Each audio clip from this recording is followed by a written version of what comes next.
The rain hammered against the windows of Mickey's all-night diner on Route 47, like it was trying to break through the glass. February 14th, 1998, Valentine's Day. The irony wasn't lost on Emma Chen as she watched the figure standing across the street, barely visible through the downpour except for the orange glow of his cigarette. He'd been there for 3 hours now, just watching, waiting. This was the 5th night in a row. Preparing and narrating this type of story took us long efforts and hard work, so if you are enjoying the story, please consider subscribing to our channel. Emma's hands trembled as she refilled the coffee pot for the 3rd time that hour, even though there were only 4 customers in the entire place. The elderly couple in booth 3, who came every Thursday for the meatloaf special, the trucker at the counter nursing his 4th cup while waiting out the storm, and the man in the corner booth who'd been sitting there for the past 2 hours, reading the same page of his newspaper, ordering nothing but black coffee. If you're enjoying this deep dive into the story, hit the subscribe button and let us know in the comments from where in the world you are watching from today. The bell above the door chimed, making Emma jump so hard she nearly dropped the coffee pot. But it was just another trucker, shaking water from his jacket, grumbling about the weather. She forced herself to smile, to act normal, even though her heart was racing like a trapped bird against her ribs. The manager, Carl, had already told her she was being paranoid when she'd mentioned the man outside 3 nights ago. Probably just some homeless guy trying to stay dry, he'd said, dismissing her concerns with a wave of his meaty hand. But homeless men didn't wear $1,000 watches that glinted when they lit their cigarettes. Homeless men didn't drive different cars each night, always parking them just out of view. Emma glanced at the clock. 11:47 p.m. Still 5 hours until her shift ended. 5 hours of feeling those eyes on her. 5 hours of jumping at every sound, every shadow that moved past the windows. She couldn't do this anymore. She needed help. But who would believe her? Who would care about some 23-year-old waitress working the graveyard shift at a highway diner? That's when she noticed the man in the corner booth had put down his newspaper. He was watching her, not in the leering way she was used to from late-night customers, but with an intensity that made her breath catch. His eyes were dark, almost black in the fluorescent lighting, and there was something about the stillness of his posture, the controlled way he moved, that reminded her of a coiled spring. He was older, maybe early 40s, with silver threading through his dark hair, and a face that looked like it had seen things most people only had nightmares about. She'd noticed him the first time he came in 6 weeks ago. He always sat in the same booth, always ordered the same thing, and always left exactly $40 on the table, even though his bill never came to more than $3.50. He never spoke beyond ordering, never smiled, never made eye contact with anyone. The other waitresses called him the ghost because of how quietly he moved, how he seemed to appear and disappear without anyone noticing. But tonight, he was noticing her. And more importantly, he was noticing the man outside. Emma's hands shook as she approached his table with the coffee pot, even though his cup was still 3/4 full. She needed to get closer, needed to gauge whether this stranger might be someone who could help or just another threat in an increasingly dangerous world. As she leaned over to top off his coffee, she saw his eyes flick to the window again, tracking something. The stalker had moved, was now standing under the broken streetlight directly across from the diner's entrance. "Miss," the man's voice, was quiet, cultured, with just a hint of a New York accent that spoke of money and education. "You've been pouring coffee on the table for the past 10 seconds. Emma jerked back, horrified to see she'd overfilled the cup, creating a dark puddle that was spreading across the white formica. "Oh God, I'm so sorry. I'll clean this up right away. I didn't mean..." "It's all right." His voice was surprisingly gentle. "Sit down." "I can't. I'm working. My manager will. Carl is in the back office watching the game on his portable TV. He won't surface for another hour. Sit down." How did he know Carl's name? How did he know about the TV? Emma found herself sliding into the booth across from him before she could think better of it. Up close, she could see a thin scar running along his jaw, could smell expensive cologne that probably cost more than she made in a month. "The man outside," he said quietly, his eyes never leaving hers. "How long has he been following you?" Emma's breath caught. "How did you..." "5 nights. Different positions each time, but always with a clear view of the entrance. He knows your schedule, knows what time you take your breaks, knows which bus you take home." The man's fingers drummed once on the table, the only sign of any emotion. "The question is, do you know who he is?" "No." Emma's voice came out as barely a whisper. "I've never seen him before last week. I don't understand why anyone would..." She stopped, her mind racing. There was something familiar about the stalker's build, the way he held his shoulders, but she couldn't place it. The man in the booth pulled out a cell phone, one of those expensive new models that most people couldn't afford. He dialed a number without looking at the keypad. "Tony," he said quietly, "I need you here. Bring Marco and Vincent. There's a situation that requires immediate attention." He paused, listening. "No, not that kind of situation. Something else. Something personal." Personal. The word sent a chill down Emma's spine. Who was this man that he could summon people with just a phone call? "My name is Dominic," he said, closing the phone with a soft click. "Dominic Santori. And despite what you're probably thinking right now, I'm not someone you need to be afraid of." Emma knew that name. Everyone who read the newspapers knew that name. Dominic Santori, alleged head of one of New York's 5 families, though nothing had ever been proven in court. He was the subject of constant FBI surveillance, newspaper exposés, and neighborhood whispers. And he was sitting across from her in a highway diner at midnight, offering to help with her stalker problem. "Why?"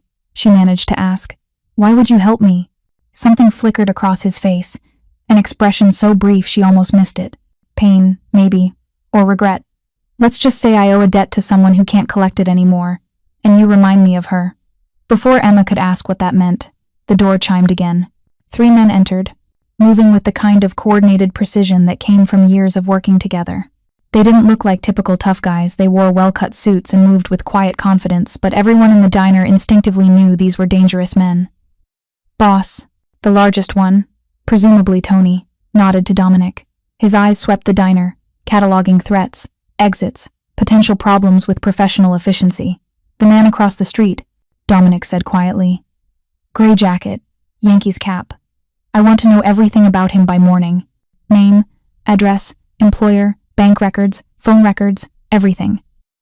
"On it," one of the other men said, already pulling out a camera with a telephoto lens. Emma's head was spinning. This was happening too fast.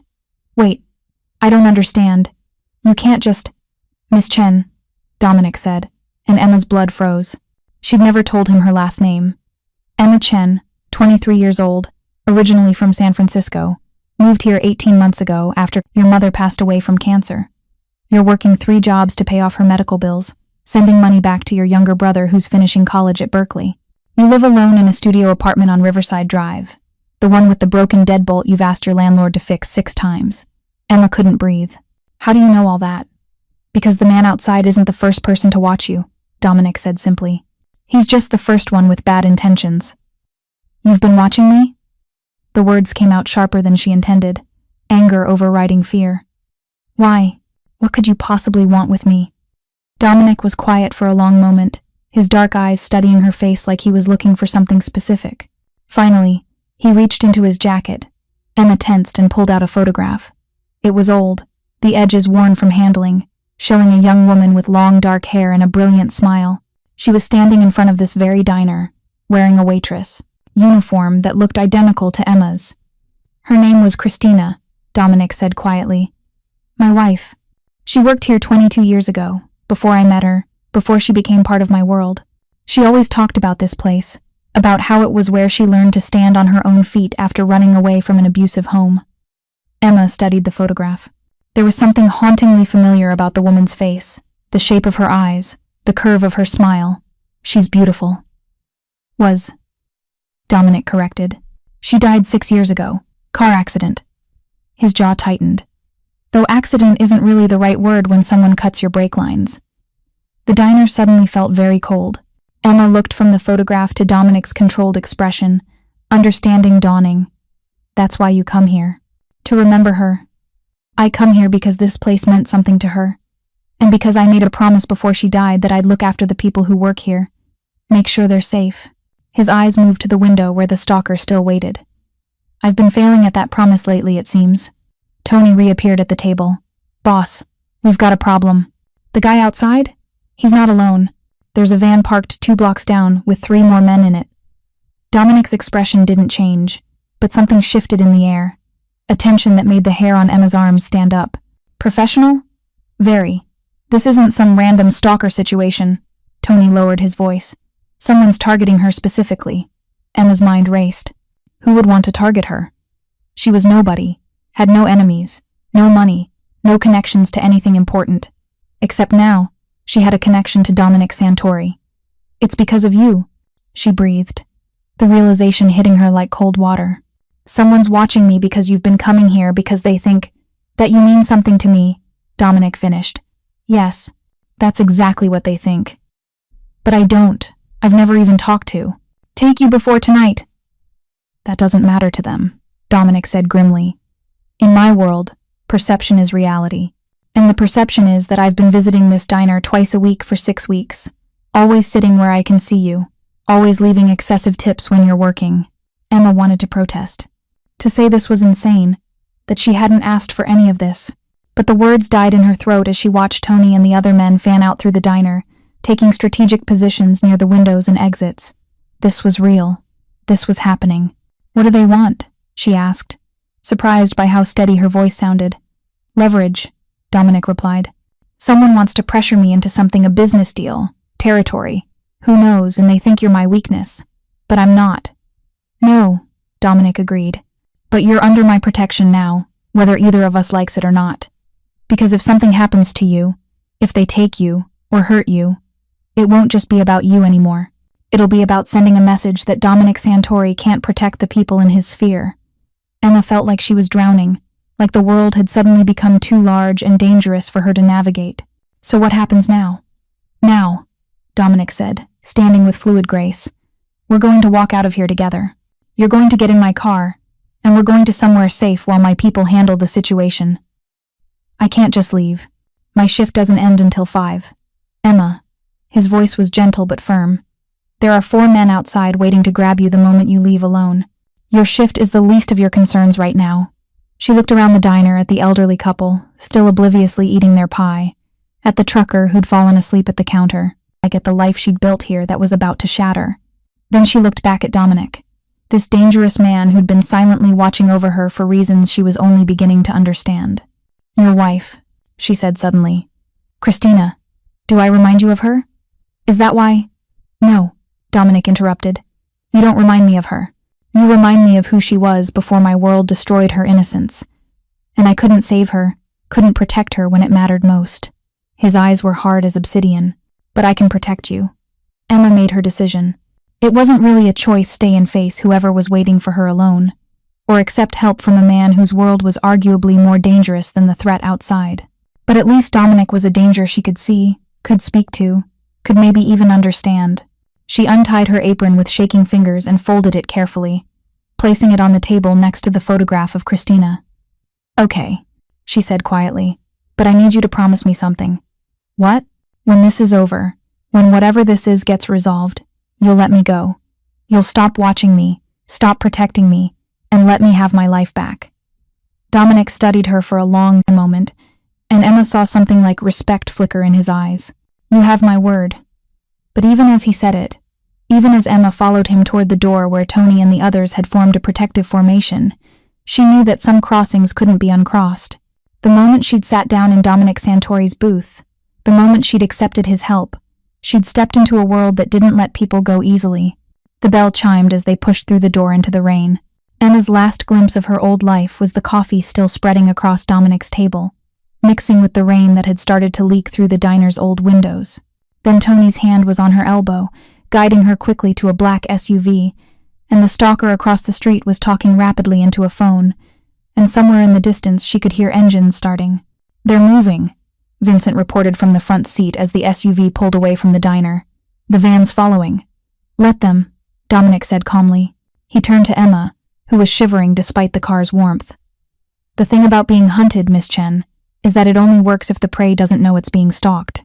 But once the prey becomes aware, once it accepts help from a bigger predator." He smiled, and it was the cold smile of a man who'd survived worse than whatever was following them. "Well, then the hunters become the hunted." Emma watched the diner disappear in the rear window, watched her old life fade into the rain and darkness. She didn't know what came next, didn't know if she'd made the right choice. All she knew was that the quiet man who'd been watching her from the corner booth had finally shown his true face. And despite everything, despite the danger, the fear, the complete insanity of the situation, she felt safer than she had in 5 days. If you find this story engaging, Please take a moment to subscribe and enable notifications. It helps us continue producing in-depth content like this. The SUV moved through the storm-lashed streets while behind them, the van followed at a careful distance, not knowing that 3 more cars had already joined the procession, that Dominic's men were already closing in, that the hunt had reversed itself in ways the stalkers couldn't yet imagine. Emma Chen had asked for help from the only person in that diner capable of providing it. She just hadn't realized that in Dominic Santori's world, help came with a price that wasn't measured in money, but in how much of your old life you were willing to leave behind. The rain continued to fall as they drove deeper into the night, toward whatever came next, toward a confrontation that would reveal why Emma had been chosen, why someone thought a waitress could be used as leverage against one of the most dangerous men in New York. But those revelations would come later. For now, there was just the sound of rain on glass, the subtle tension of professional killers preparing for violence, and the strange comfort of sitting next to a man who'd promised to protect her with the same fierce determination that had failed to save his wife. 6 years ago, Christina Santori had died because her husband's enemies had found his weakness. Tonight, Dominic would make sure history didn't repeat itself, even if it meant starting a war that would shake the foundations of New York's underworld. Because some debts could only be paid in blood, and some promises could only be kept through violence. And Emma Chen, who just wanted to finish her shift and go home to her empty apartment, he was about to learn exactly what it meant to be under the protection of a man who'd turned grief into power and loss into an empire built on fear and respect in equal measure. The safe house was nothing like Emma had expected. Instead of some grimy warehouse or abandoned building, Dominic's men drove them to a brownstone on the Upper East Side that looked like it belonged to a senator or Wall Street executive. As they pulled into the private garage, Emma caught a glimpse of the van that had been following them, now boxed in by 3 black sedans, 2 blocks away. They're contained, Marco reported, touching his earpiece. 6 men total, all armed. Professional crew. Boss. This isn't amateur hour. Dominic guided Emma into an elegantly furnished living room that probably cost more to decorate than she'd make in a lifetime. Oil paintings lined the walls, and through the windows, the city lights sparkled like scattered diamonds in the rain. It was beautiful, cold, and completely surreal. Sit, Dominic said gently, gesturing to a leather sofa. You're safe here. This building has more security than Fort Knox. Emma sat down carefully, afraid to touch anything. Whose place is this? Mine. One of several. Dominic poured 2 glasses of whiskey from a crystal decanter, handing her one. Drink. It'll help with the shock. I don't understand any of this, Emma said, taking a sip and immediately coughing as the expensive liquor burned her throat. Why would anyone think I'm important to you? We've never even spoken before tonight. That's what I'm trying to figure out. Dominic stood by the window, watching the street below. Tony, what did you find? Tony entered the room, rain still dripping from his coat. The lead stalker's name is James Morrison. Ex-military, did 3 tours in Desert Storm, now works private security. Very expensive private security. Who hired him? That's where it gets interesting. Tony pulled out a folder. The money trail leads back to Atlantic Shipping Enterprises. Dominic's entire body went still. Emma had never seen someone's expression change so completely while barely moving a muscle. The temperature in the room seemed to drop 10 degrees. Castellano, Dominic said quietly, and the name carried weight, history, danger. Who's Castellano? Emma asked, though part of her didn't want to know. Vincent Castellano. We used to be partners, back when I was. Younger and stupider. Dominic's jaw tightened. He thinks I had his brother killed 5 years ago. Did you? Dominic turned to look at her, and Emma was surprised to see genuine surprise in his eyes. Most people would have lied or deflected. No, but I know who did, and I chose to protect them because they were protecting someone else. Your wife, Emma said quietly, understanding dawning. This is about Christina. Everything in my life for the past 6 years has been about Christina. Dominic took a long drink. Her death wasn't random. She was killed because she was going to testify against the Castellano family. She'd witnessed them murder a federal prosecutor who'd been getting too close to their operation. Emma's hand shook as she set down her glass. She was going to testify? But she was your wife. That means she was going to testify against your own... My own people, yes. Dominic's smile was bitter. Christina never wanted this life. She married me before she knew what I really was. And when she found out, she tried to change me, make me better. For a while, I let her believe she was succeeding. But then she saw the murder. She was supposed to be shopping.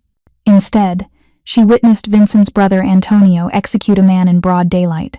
She called me, hysterical, and I told her to come home, that we'd figure it out together. Dominic's voice dropped. She never made it home.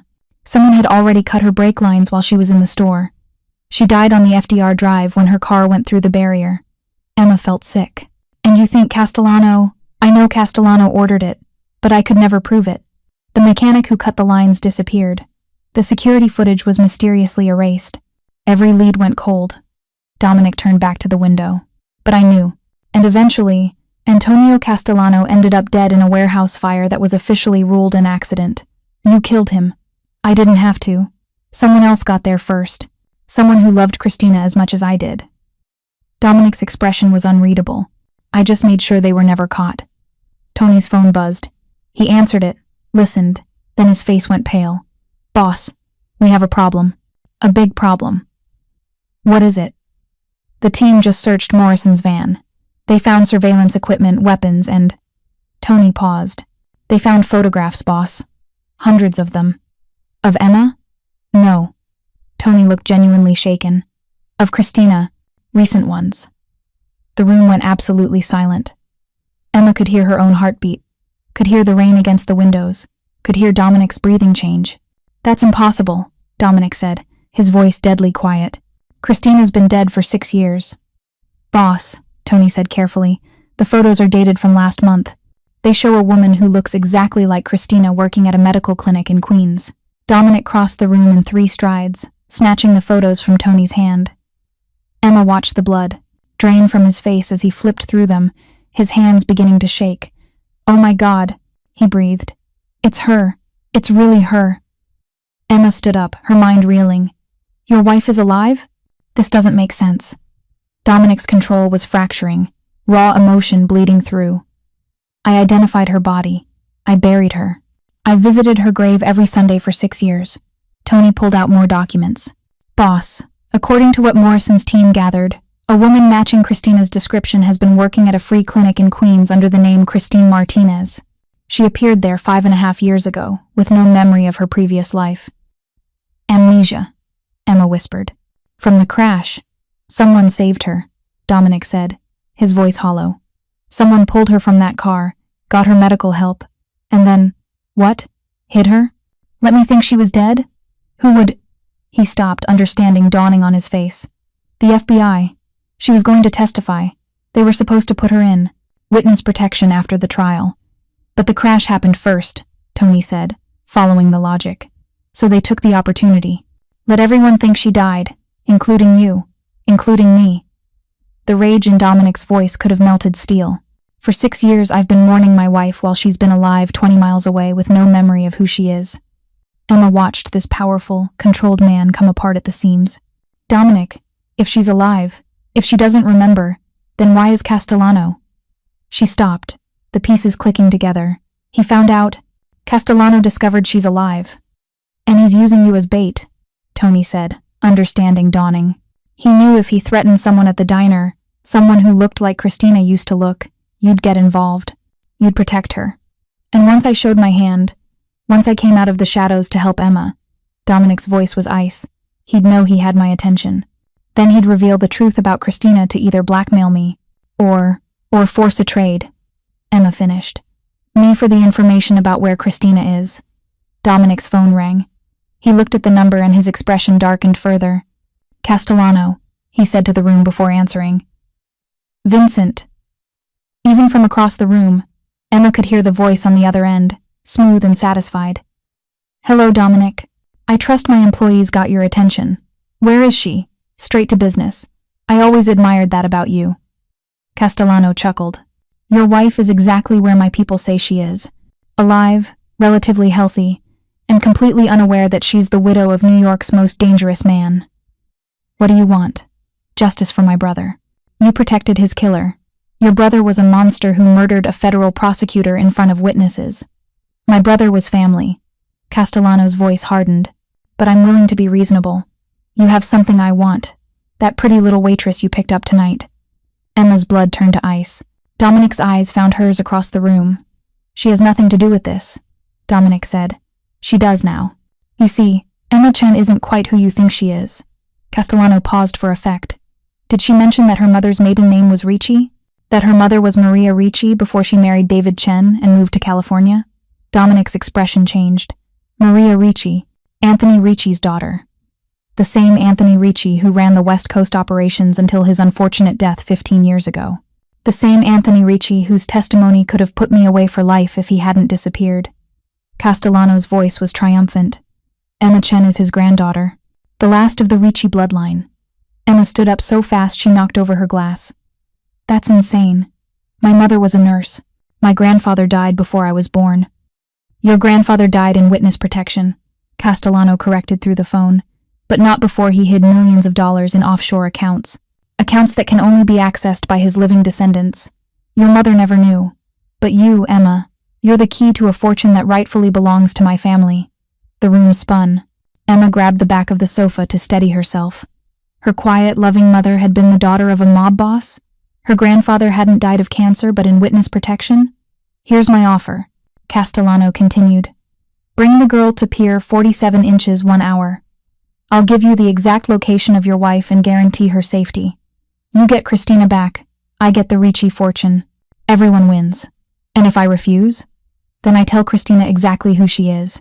I show her the newspaper clippings, the photos, everything about her life with you. Imagine the shock of learning you're married to Dominic Santori. The trauma might be unfortunate. Dominic was silent for a long moment, his eyes never leaving Emma's face. She could see him calculating, weighing lives against each other. Don't even think about it, she said quietly. You are not trading me for her. 1 hour. Pier 47, Castellano said. Come alone with the girl, or your wife learns the truth in the most painful way possible. The line went dead. The silence that followed was deafening. Emma stood frozen, her entire world shattered and rebuilt in the span of minutes. Her grandfather had been a criminal. Her mother had been hiding from this life. And now she was being used as a bargaining chip in a game between killers. We're not doing it, Dominic said finally. We're not trading you.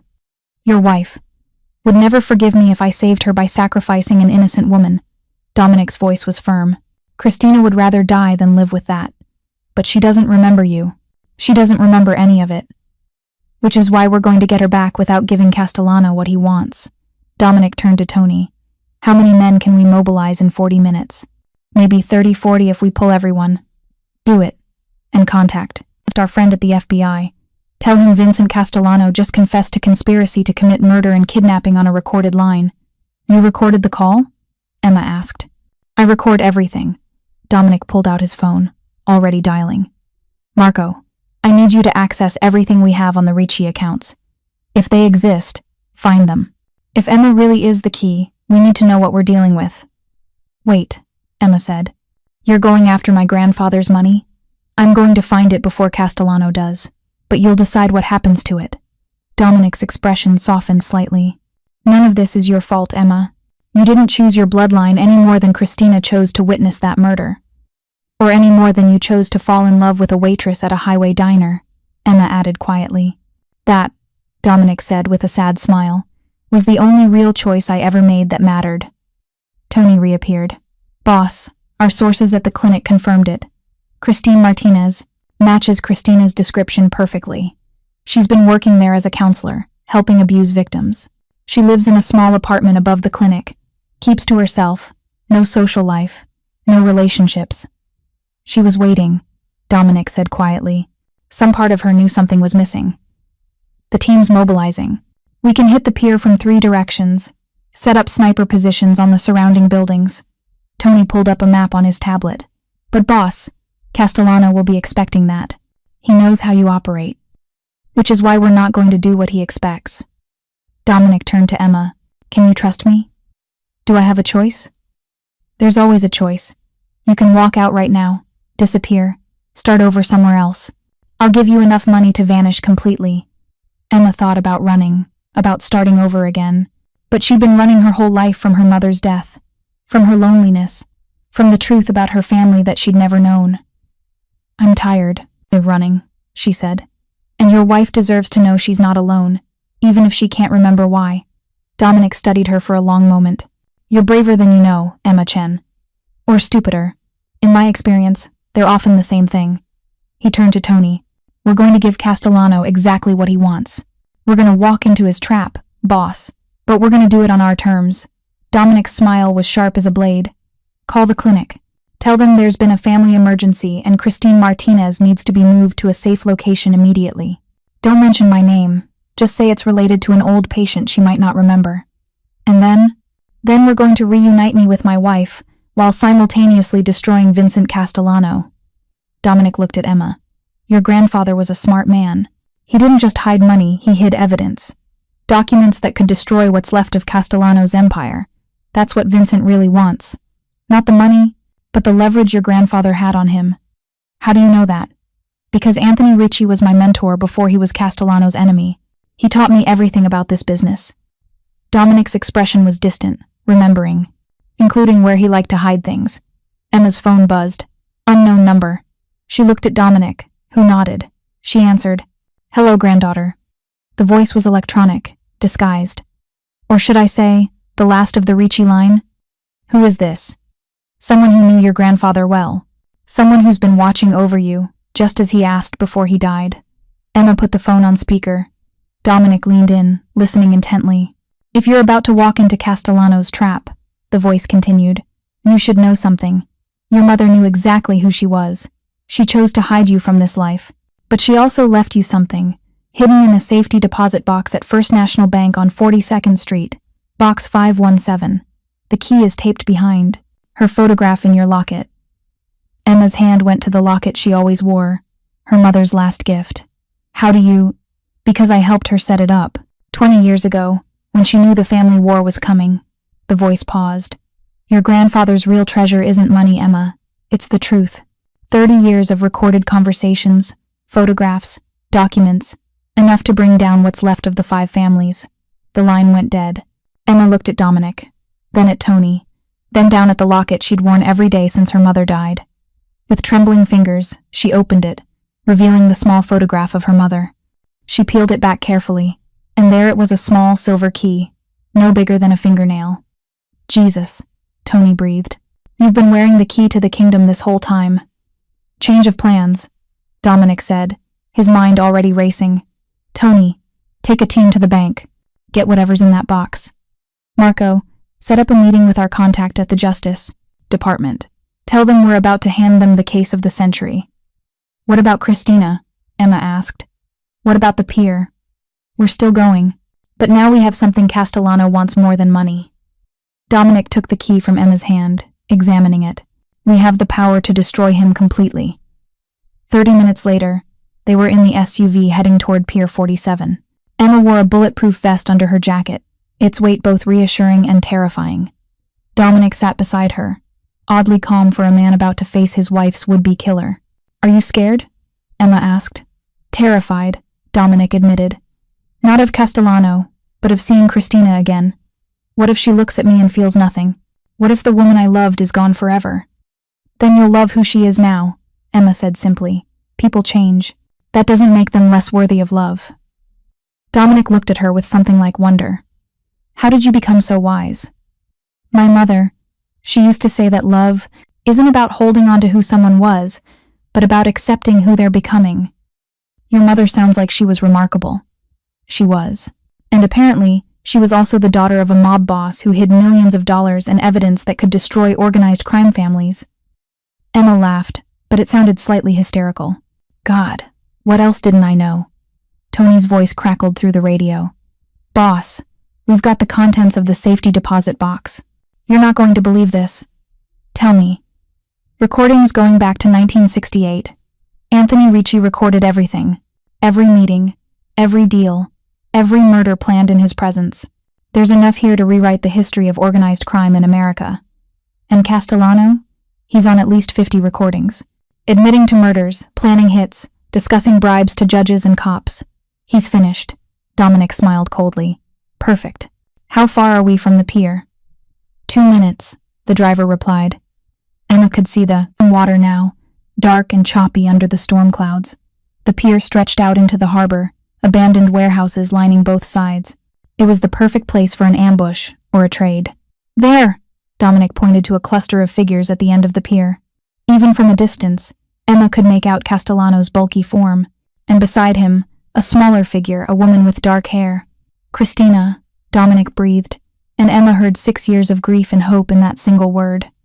They parked at the entrance to the pier. Dominic helped Emma out, keeping her close. She could feel snipers watching from the buildings, could sense the violence coiled and ready to spring. One wrong move and the pier would become a killing ground. Remember, Dominic whispered, no matter what happens, you get to Christina. Get her away from here. What about you? I'm exactly where I need to be. They walked down the pier, their footsteps echoing on the wet wood. Castellano stood waiting, flanked by 6 men. And, beside him, Emma heard Dominic's sharp intake of breath. It was her, Christina Santori, alive, confused, beautiful despite the fear in her eyes.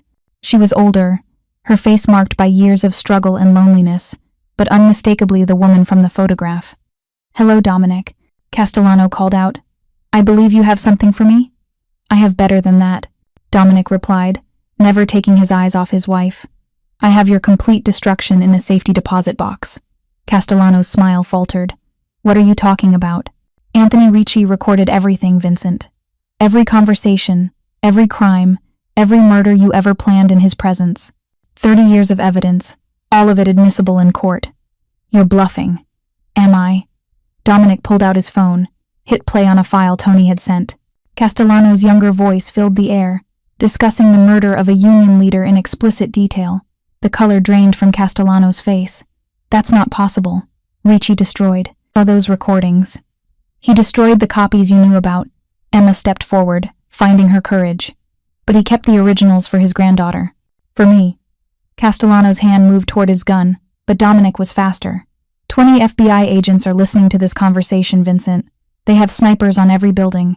You pull that gun, and you're dead before it clears the holster. You brought the feds? Castellano snarled. No, you brought them when you confessed to conspiracy and kidnapping on a recorded line. Dominic took a step closer to Christina, who was watching everything with growing alarm. It's over, Vincent. Let her go. Who are you people? Christina's voice was exactly as Dominic remembered, though tinged with fear and confusion. What's happening? Christine, Emma said gently, using the name she'd lived under for 6 years. You're safe. We're here to help you. I don't understand. This man, she gestured to Castellano, said he knew about my past, about who I really am. And I do, Castellano said desperately. Tell her, Dominic. Tell her who she really is. Tell her about the blood on your hands. About the life she lived before she forgot. Dominic looked at his wife, this woman who'd been returned to him but didn't remember their love, their life, their loss. Your name is Christina, he said softly. You were in a car accident 6 years ago. You lost your memory. These men have been using you to get to me. Why? Who are you? Before Dominic could answer, Castellano laughed bitterly. He's your husband, sweetheart. The great Dominic Santori. Mob boss, killer, the man you were running from when you crashed. Christina's eyes widened, darting between Dominic and Castellano. I'm not married. I would remember. You don't remember because the FBI made sure you wouldn't, Emma said, understanding flooding through her. They saved you from the crash but kept you hidden, gave you a new identity. They were protecting. From him, Castellano pointed at Dominic. From your own husband. No, Dominic said firmly. They were protecting her from you. You tried to kill her because she witnessed your brother commit murder. Christina pressed her hands to her temples, overwhelmed. This is insane. I counsel abuse victims. I work at a free clinic. I'm not. I can't be. That's when they heard the sirens. Multiple vehicles, approaching fast. Castellano's men grew nervous, hands moving to weapons. Nobody moves, Dominic commanded, and his authority was absolute. Vincent, you have 2 choices. Surrender now and maybe avoid the death penalty, or resist and die on this pier. You think you've won? Castellano's face twisted with rage. You think getting her back means anything? She doesn't remember you. She doesn't love you. You're a stranger to her. Maybe, Dominic agreed. But I'd rather be a stranger with the chance to earn her love again than live without her for another day. The FBI vehicles screeched onto the pier. Agents poured out, weapons drawn, shouting commands. Castellano's men dropped their guns, hands rising in surrender. But Castellano himself stood still, staring at Dominic with pure hatred. "This isn't over," he said. "Yes," Dominic replied quietly. "It is." Castellano made one last desperate move, lunging not for his gun but for Christina, trying to use her as a shield.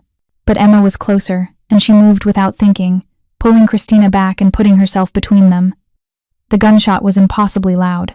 Emma felt the impact, a punch to her chest that knocked her backward. She hit the ground hard, her vision blurring. Above her, she could see Christina's horrified face, could hear Dominic roaring with rage, could see FBI agents swarming Castellano. "Emma!" Christina dropped to her knees beside her, her hands pressing against the wound. And in that moment, something shifted in her eyes. The way she moved, the way she took control. It was pure muscle, memory. "Dominic," Christina called out, her voice different now, stronger.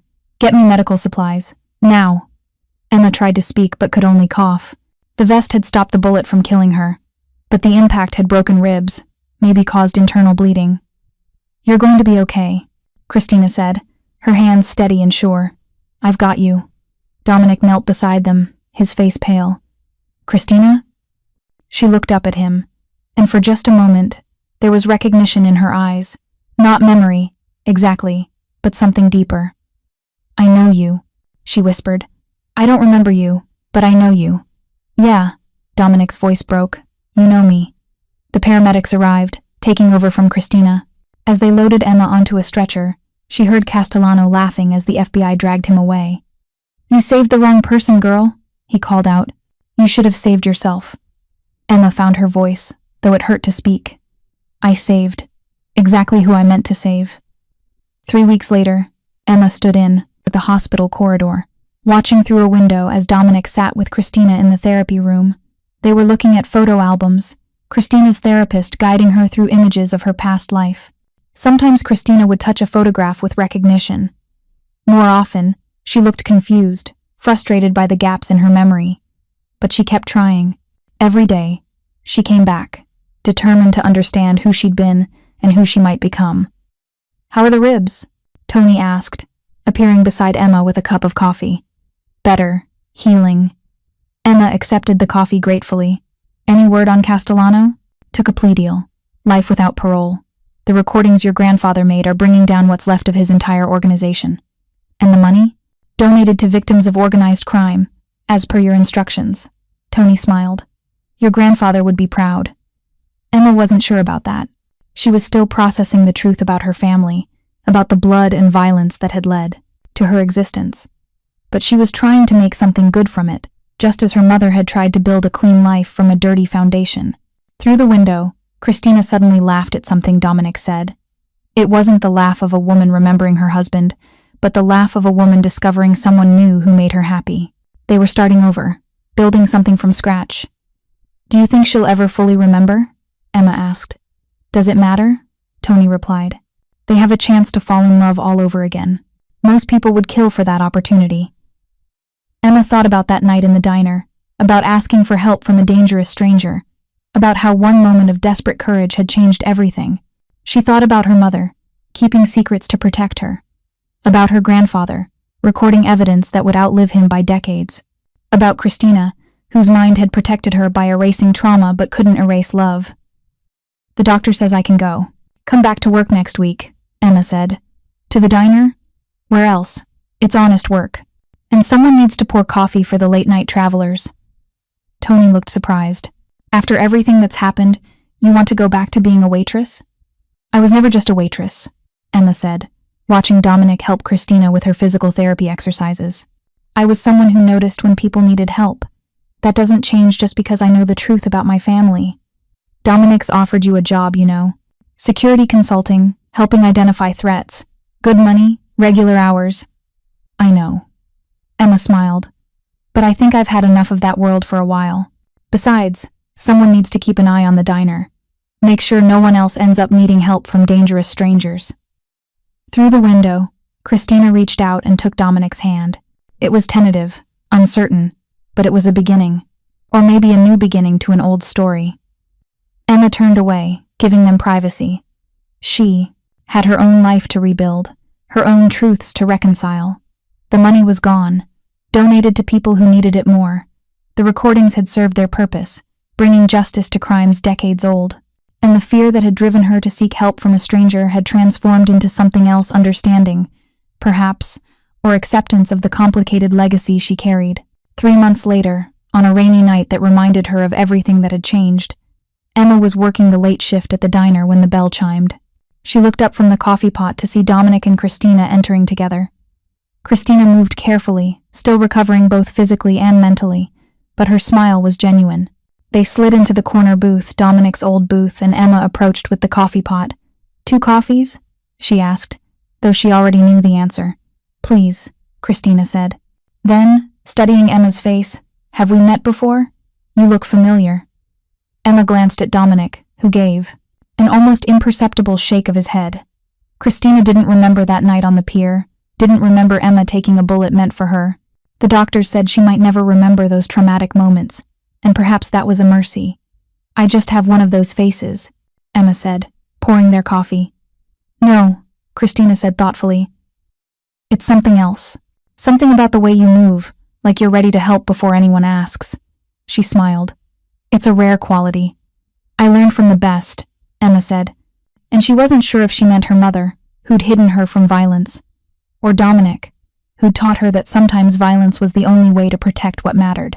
As she walked away, she heard Christina ask Dominic, "Why did you choose this place? For our first real date?" "Because this is where important things happen," Dominic replied, "where people who need help find it, even when they don't know they're looking." Emma smiled to herself as she returned to the counter. Outside, the rain continued to fall, and the neon sign flickered in the darkness. But inside the diner, in the warm light, and the smell of coffee, and the quiet murmur of conversation, life continued. Different from before, marked by knowledge and loss and hard-won wisdom, but continuing nonetheless. The elderly couple in booth 3 ordered their usual pie. The trucker at the counter asked for a refill.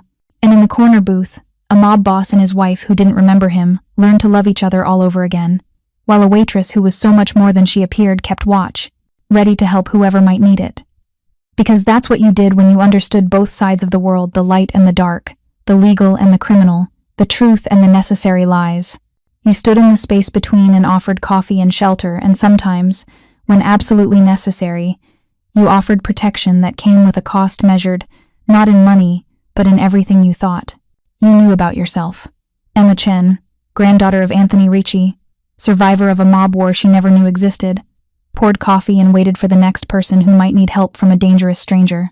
Because now she understood that sometimes the most dangerous people were the ones who'd save you, and sometimes salvation came from accepting help from those the world had taught you to fear. The bell chimed again. Another customer, another story, another chance to change everything with a simple question. What can I get for you? In the corner booth, Christina laughed at something Dominic said, and for just a moment, her eyes flickered with something that might have been memory or might have been new love. It didn't matter which. What mattered was that she was alive, laughing, rebuilding. What mattered was that sometimes, against all odds, everyone got a second chance, even if they couldn't remember why they deserved it. Thank you for watching. For more detailed historical breakdowns, check out the other videos on your screen now, and don't forget to subscribe. Emma's recovery in the hospital had been more complicated than anyone expected. The bullet that Castellano fired had been a hollow point, designed to cause maximum damage. Even with the vest, the impact had cracked 3 ribs and caused internal bleeding that required emergency surgery. For 48 hours, it was uncertain whether she'd survive. During those critical hours, something unexpected happened. Christina had refused to leave the hospital. This woman with no memory of her past life had stationed herself in Emma's room, monitoring her vitals with the expertise of someone who'd done this before. "I was a nurse," Christina had said to the confused doctors. "Wasn't I? Before? Whatever happened to me?" It was Dominic who confirmed it, watching his wife's hands move with practiced precision as she adjusted Emma's IV. "You were training to be a trauma surgeon when we met. You gave it up, after we married." "Why would I do that?" Christina had asked, genuinely puzzled. "Because I asked you to," Dominic admitted, shame coloring his voice. "I thought it would be safer if you weren't working in emergency rooms where my enemies might find you. I was trying to protect you." Christina had looked at him then with something between pity and understanding. "And how did that work out?" The truth was a weight between them. His protection had failed. His attempts to keep her safe had only made her more vulnerable when the moment came.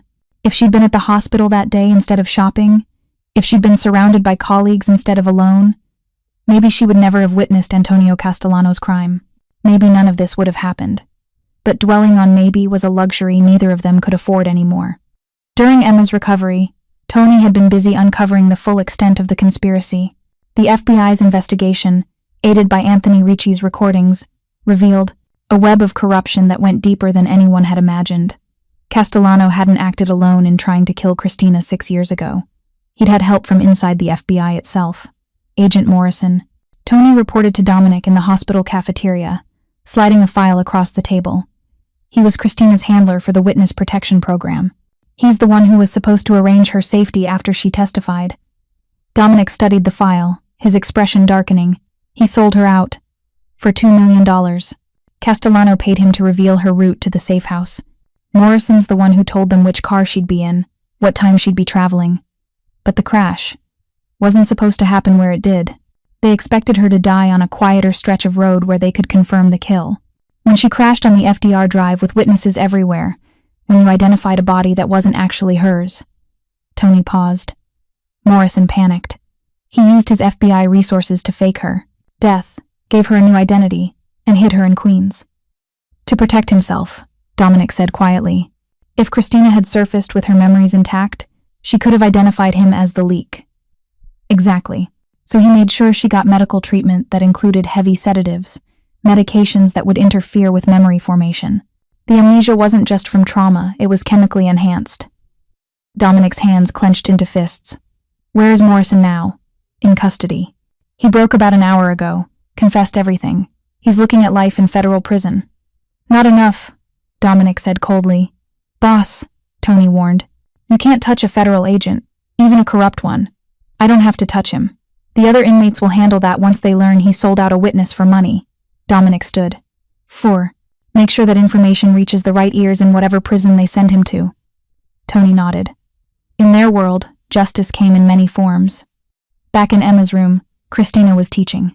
On herself to read medical charts, her finger tracing the lines of data with focused intensity. She looked up when Dominic entered. Her kidney function is improving, she reported. The internal bleeding has stopped completely. You remember how to read those charts, Dominic observed. No, I'm learning. Or relearning. It's strange my hands know things my mind doesn't. They know how to check for infection, how to adjust medication dosages, how to comfort someone in pain. She looked at her hands as if they belonged to someone else. Who was I, Dominic? He sat beside her, careful to maintain distance. She was still learning to trust him. You were brilliant, compassionate. You could diagnose conditions other doctors missed. You saved lives, and I gave it up for you. You gave it up for us, he corrected. For the life we thought we wanted. A big house, children, safety. His voice turned bitter. I failed to give you any of those things. Christina was quiet for a moment, then asked, Did we love each other? More than I thought it was possible to love someone. But love wasn't enough to keep me safe. No, Dominic admitted. It wasn't. Emma stirred in the bed, her eyes fluttering open. She looked between them, these two broken people trying to find their way back to each other, and managed a weak smile. You're still here, she whispered. Where else would we be? Christina replied, automatically checking Emma's pulse. You saved my life. Even if I can't remember it, I know it's true. The least I can do is make sure you recover. Besides, Dominic added, we need you to testify against Castellano. Can't have our star witness dying on us. Emma tried to laugh but winced at the pain. Always practical. It's how I survive, Dominic said, but his eyes were soft, grateful. This young woman had taken a bullet meant for his wife. That was a debt that could never truly be repaid. Over the next weeks, as Emma recovered, and strange family formed in that hospital room, Christina relearned her medical skills by caring for Emma. Dominic relearned how to be present without being controlling, sitting quietly while the two women talked. And Emma discovered that the family she'd never known she'd lost had been replaced by something unexpected people who would kill or die for her. Not because of blood, but because of choice. The trial preparations began while Emma was still in recovery. Federal prosecutors arrived with boxes of documents, recordings, questions. They needed every detail about that night on the pier, about Castellano's threats, about the shooting. Will I have to see him again? Emma asked the lead prosecutor, a sharp woman named Jessica Harper. He'll be in the courtroom, but heavily guarded. He can't hurt you anymore. But Emma wasn't worried about physical hurt. She was worried about the psychological weight of facing the man who'd turned her life upside down, who'd revealed truths about her family she'd never wanted to. I know. It was Christina who provided unexpected comfort. I faced my would-be killer without even remembering why he wanted me dead. She said one evening, "You at least have the advantage of understanding your enemy. How did you do it? Face him without fear?" Christina considered this. I didn't. I was terrified. But I had something more powerful than fear. I had people standing with me. Dominic, you, even Tony in his way. We're stronger in groups than we ever are alone. Is that a memory or a new observation? Does it matter? Truth is truth, whether we remember learning it or discover it fresh. The day of the grand jury hearing arrived gray and cold. Emma dressed carefully in a conservative suit that Dominic had bought for her, covering the still-healing wound on her chest. She looked at herself in the mirror, granddaughter of a mob boss, shooting survivor, key witness in a federal case. When had her simple waitress life become this? Ready? Dominic asked from the doorway. No, but I'm going anyway. That's the only courage that matters, doing what needs to be done despite the fear. The courthouse was a media circus. Reporters shouted questions as they climbed the steps, cameras flashing, the story of the mob boss's wife who'd lost her memory and the waitress who'd saved her too sensational for the press to resist. Inside, in a secured conference room, Harper prepared them for what would come next. Castellano's lawyers will try to paint you as unreliable witnesses, she warned.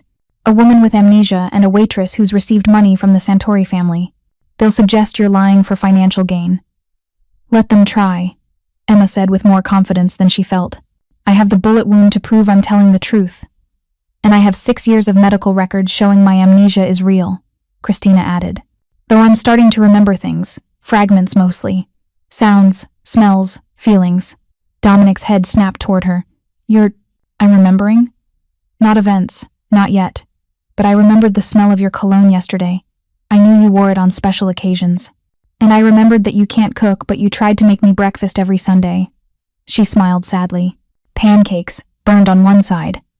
Always burned, Dominic confirmed, his voice thick with emotion. Harper cleared her throat. These memories, if they continue to return, could be crucial for the trial. Christina, you witnessed Antonio Castellano commit murder. If you could testify to that, I can't testify to something I don't remember, Christina said firmly. I won't lie, not even to convict someone who tried to kill me. The grand jury hearing lasted 6 hours. Emma testified first, walking them through every moment of that Valentine's Day night, the stalker outside the diner, Dominic's intervention, the revelation about her grandfather, the confrontation on the pier, and finally, the gunshot that nearly killed her. Castellano sat behind a thick glass partition, his face impassive, as Emma described his crimes. But when she mentioned how he'd laughed as the FBI dragged him away, telling her she'd saved the wrong person, something flickered in his eyes. Rage, barely controlled. Christina testified next, and watching her was like witnessing someone piece together a puzzle with half the pieces missing. She described waking up 5 years ago in a hospital with no memory, learning to live as Christine Martinez, counseling women who'd escaped abuse women, like the person she didn't remember being. Did you know you were married? Harper asked. No, but I always felt like something was missing. Someone was missing. Christina's eyes found Dominic in the gallery. I had dreams sometimes. A man's voice reading to me, hands that felt safe, a smell like home. But I thought they were just dreams. And when you saw Dominic Santori on that pier, what did you feel? Christina was quiet for a long moment. Recognition, not memory. Exactly. But my body knew him, even if my mind didn't. When he looked at me, it felt like coming home to a place I'd never been. The defense attorney, a slick man named Harrison, tried to undermine her testimony. Mrs. Santori, or should I say Miss Martinez, since you don't remember being married, isn't it true that you've been influenced by Mr. Santori? That he's told you what to believe about your past? No one can tell me what to believe, Christina said firmly. I'm a trained counselor. I know the difference between genuine memory and suggested narrative. What I'm experiencing are real fragments of my life, returning in their own time.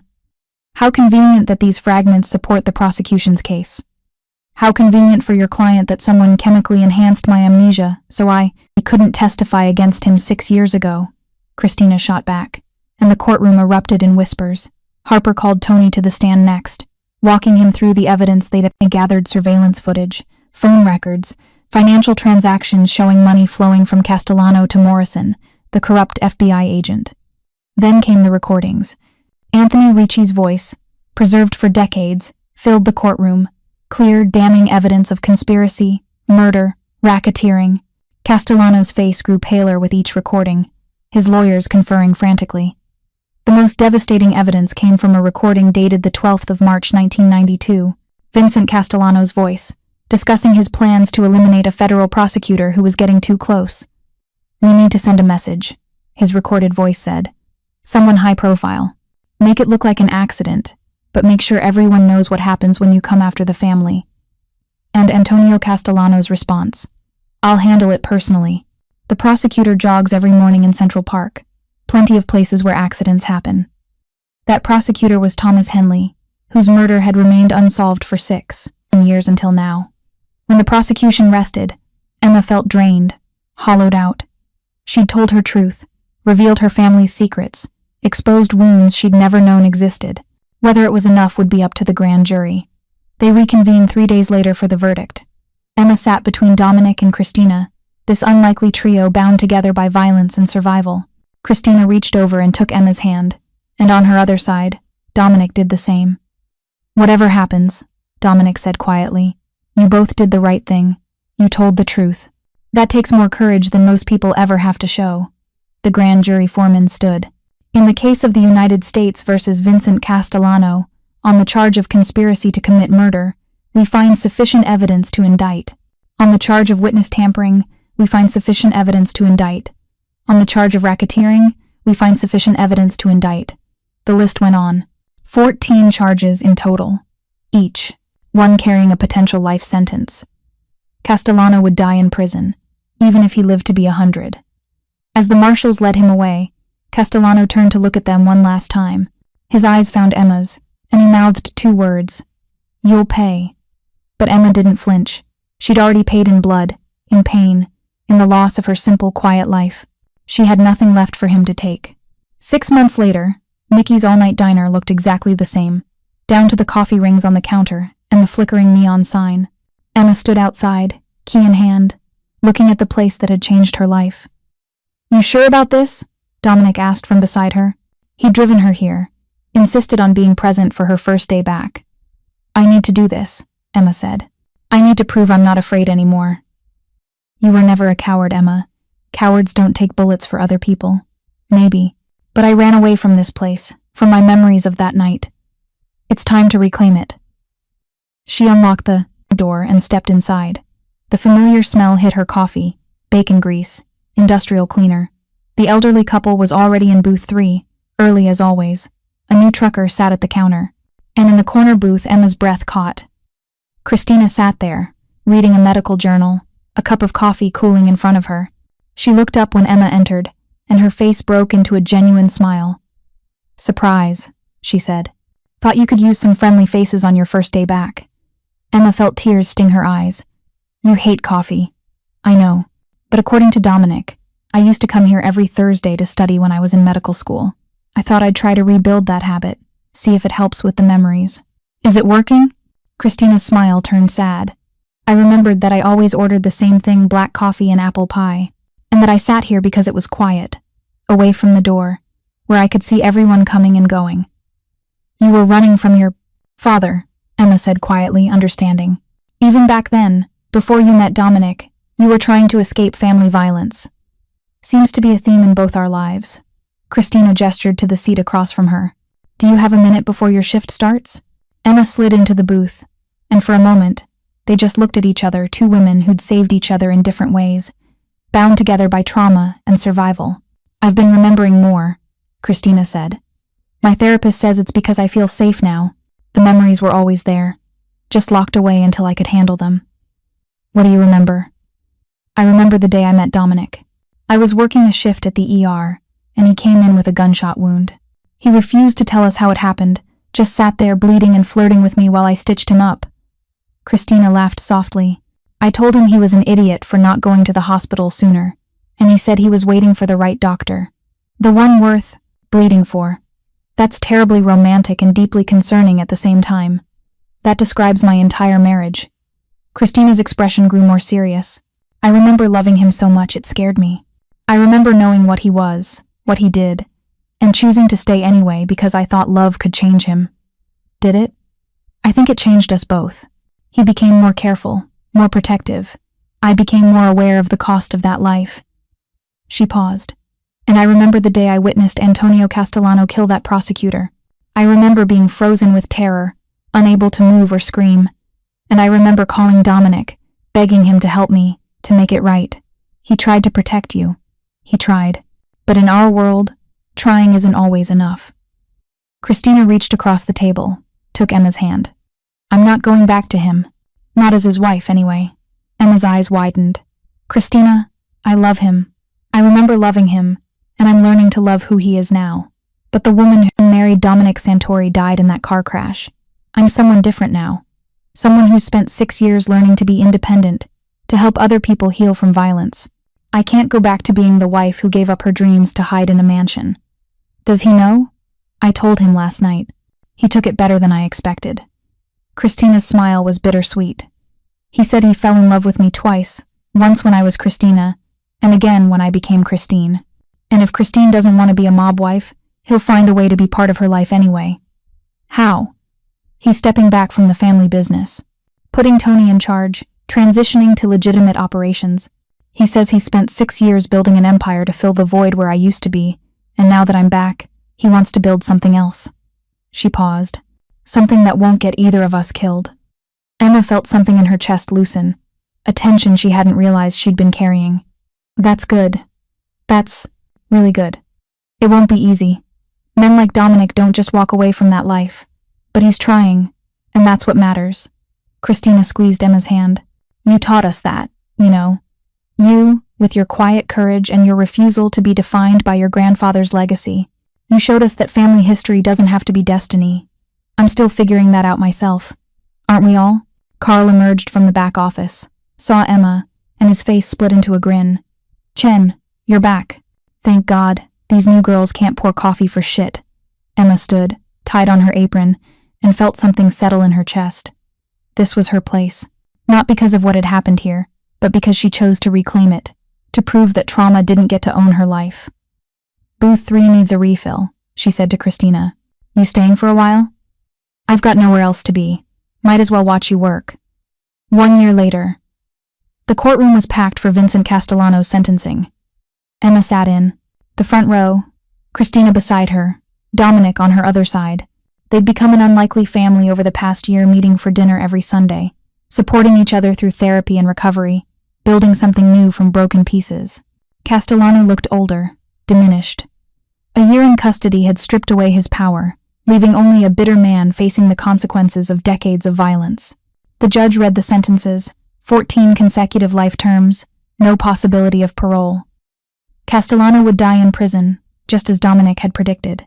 As they led him away, Castellano stopped in front of their row. I hope you're happy, he spat at Dominic. You destroyed my family for a woman who doesn't even remember you.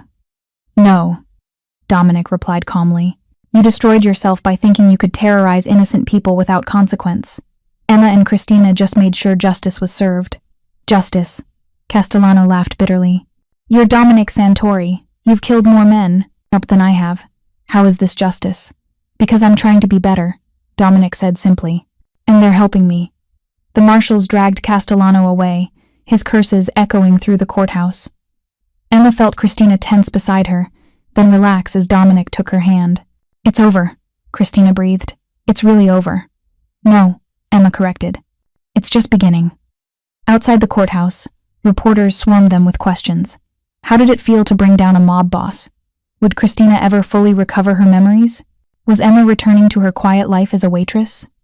Dominic's security team cleared a path through the crowd, but Emma paused at the top of the steps, looking back at the city that had transformed her. You okay? Christina asked. Yeah, Emma smiled. I'm exactly where I need to be. They drove back to the diner together, all three of them cramming into Dominic's sedan, laughing about the absurdity of a mob boss driving a waitress and his ex-wife to work. But this was, on their new normal, this strange family built from trauma and choice. Mickey's all-night diner was busy, filled with the usual mix of truckers and travelers and people looking for refuge from the night. Emma tied on her apron while Christina settled into her usual booth, and Dominic took a seat at the counter, close enough to watch over them both but far enough to give them space. "Order up," Carl shouted, and Emma grabbed plates, delivered food, poured coffee with the practiced ease of someone who'd found her place in the world. Around midnight, a young woman came in, nervous, looking over her shoulder like someone might be following her. Emma recognized that fear had lived it herself just over a year ago. She approached the woman's table with coffee. "You look like you could use this." The woman accepted the cup with shaking hands. "Thanks. I'm just waiting for the bus." "Sure." Emma set down the pot. "But if you need something else, help, a phone call, someone to sit with you all, you have to do is ask." The woman's eyes filled with tears. "How did you know?" "Because I've been where you are, and someone helped me when I needed it most." Emma glanced at Dominic, who was watching carefully. "Sometimes the scariest people are the ones who save you. You just have to be brave enough to accept help." The woman looked between them, this waitress with kind eyes, and the dangerous-looking man at the counter, who radiated controlled power. "I don't know. You don't have to decide right now," Emma said gently. "But my name is Emma Chen, and if you need anything, you come back here and ask for me, day or night. Understand?" The woman nodded, something like hope flickering across her face. Emma returned to the counter, where Dominic was smiling. "You're building your own network," he observed.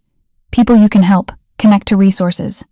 Someone has to, and I know people now." She poured him a refill. "People who know how to protect the vulnerable. Be careful, Emma. That's a dangerous path. I learn from the best." She grinned. "Besides, I've already been shot once. Lightning doesn't strike twice, right?" That's not actually how Dominic stopped, seeing her expression. "You're joking." "Mostly." Emma sobered. "But seriously, there are people who need help that the system can't provide. I can't just ignore them." "Then don't." Christina appeared beside them, her medical journal tucked under her arm. "I'm opening a clinic. Free medical care for people escaping violence. Emma, I want you to be our community liaison. Help connect people to resources. Identify those who need help. And I'll fund it," Dominic added. "Legitimate charity work, everything above board. It's time the Santori name was associated with helping people instead of hurting them." Emma looked between them. These two people who'd become her family through fire and blood and choice. "When do we start?" "Monday," Christina said. "If you're ready." "I've been ready since the Frints, at the night you both saved my life." They sat together in that diner as the hours ticked toward dawn, a waitress, a mob boss trying to reform, and a woman learning to remember who she'd been, while discovering who she could become. Outside, the city hummed with life and danger and endless possibility. The bell above the door chimed, and Emma looked up, ready for whatever came next, because she'd learned the most important lesson of all, that courage wasn't the absence of fear, but the choice to act despite it. That family wasn't just blood, but the people who stood beside you when everything fell apart. That sometimes the most dangerous people were the ones worth trusting, and sometimes salvation came from the most unexpected places. As dawn broke over Route 47, painting the sky in shades of pink and gold, Emma Chen poured coffee for the early morning crowd and planned the future she'd build from the ashes of her past. She'd asked for help from a dangerous stranger on a rain-soaked February night, and in doing so, had saved them all. Dominic from his grief, Christina from her captivity, and herself from a life defined by fear and family history. Now they would spend the rest of their lives paying that forward, helping others the way they'd helped each other, building something good from all that violence and loss. Because that's what survivors did. They survived, and then they thrived, and then they made sure no one else had to suffer the way they had. The coffee was hot, the sun was rising, and Emma Chen was exactly where she needed to be at the beginning of something beautiful. Preparing and narrating this type of story took us long efforts and hard work, so if you are enjoying the story, please consider subscribing to our channel